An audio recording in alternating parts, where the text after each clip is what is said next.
Hi, I'm Dr. Tracey-Anne Cooper. I'm a medieval history professor on the Queen's campus, and I want to welcome you to your fall 2010 online History 1000C course. This is a campus guide site, and if you haven't used these before, I just want to give you a short tour around. Above my head there are a number of tabs that says, the first one says home, that's this page. The second one says syllabus, again quite straightforward. Here you should look and figure out what your assignments are for each day of the course, and I'm treating this like a Monday, Thursday class, and you have assignments that are due by 9 a.m. on the given dates. And then for most assignments you have to log back on by midnight and respond to the posts of the other people in your group. Following on from the syllabus, you have the exams tab, and this course is a little unusual in that you're given the text of your exams right now. So you're expected to fill this in as you're going through the course, as you're reading the chapters. Look for the corresponding questions, and they were in chapter order on the exam, and fill them in as you're going along, and then email the document to me on the given exam date. It's much easier to do it this way. If you wait until the exam date and then try to do this, you're going to be going back through 10 or more chapters of material, and it gets to be pretty burdensome that way. So following on from exams, there's assignments and gradings. Here I've given you your grade breakdown, and also the instructions on how you should be making your posts or reviews. Following along from this, I've given you good examples, which are, I've given you sample answers to the given questions, and I've given you an A range answer, a B range answer, and a C range answer.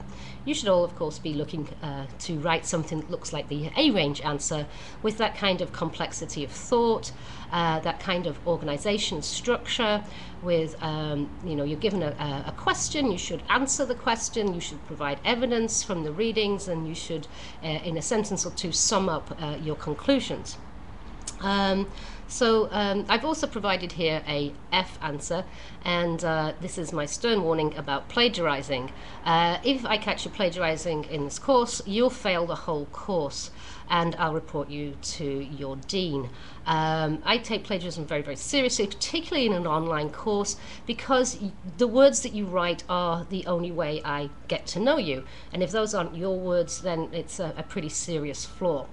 So if you're worried about plagiarism, I've put a tutorial for you on this homepage. And if you've never taken this tutorial before, if you're a freshman, you should take the 15 minutes and make sure you do it, because it will really help you out. It's short, it's simple, and it lays out exactly what is plagiarism and what isn't.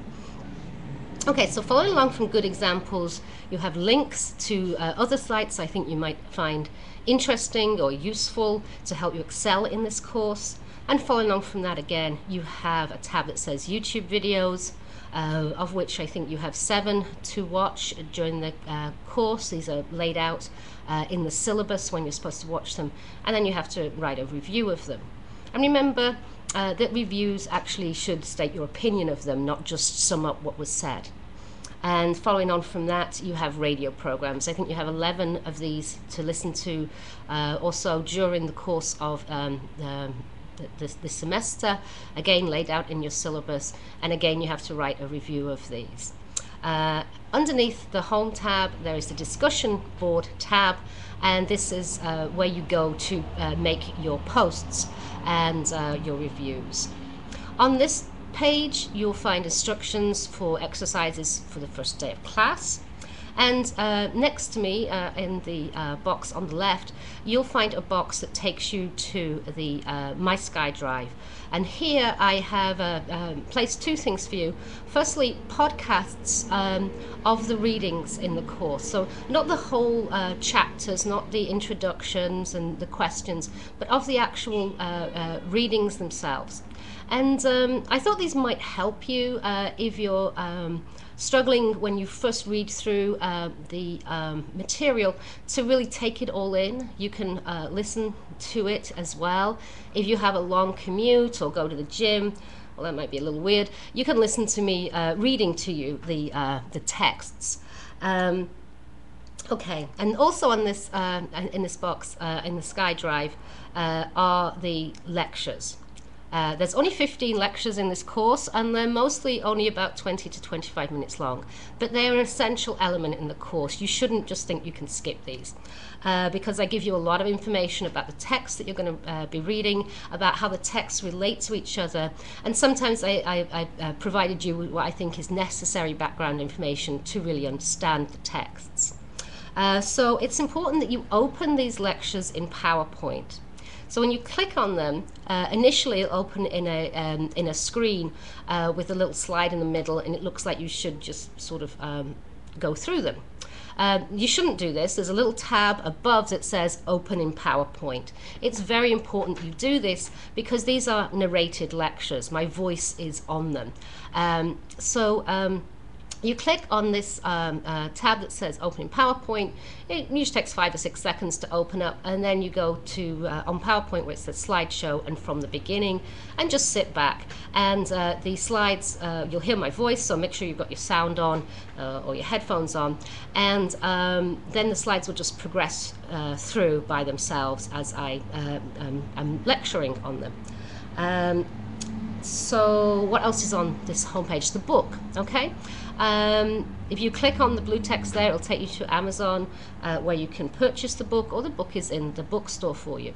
I've also placed the first 6 chapters on e-reserves in St. John's Library, and the instructions to get these are there. So if your book is late coming to you for some reason or another, this is no excuse not to keep up with your work, because the first 6 chapters are provided for you.